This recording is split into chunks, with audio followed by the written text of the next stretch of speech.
الحمدللہ والصلاۃ والسلام علی رسول اللہ، اما بعد۔ نبی کریم صلی اللہ علیہ وسلم نے ارشاد فرمایا، اذا انتعل احدکم فلیبدأ بالیمنی واذا خلع فلیبدأ بالشمال ولینعلہما جمیعا او لیخلعہما جمیعا، رواہ مسلم۔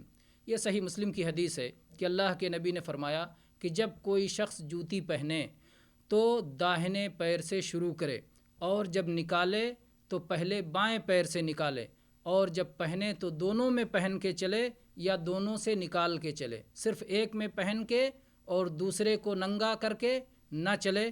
ایسا کرنے سے اللہ کے نبی صلی اللہ علیہ وسلم نے منع فرمایا ہے۔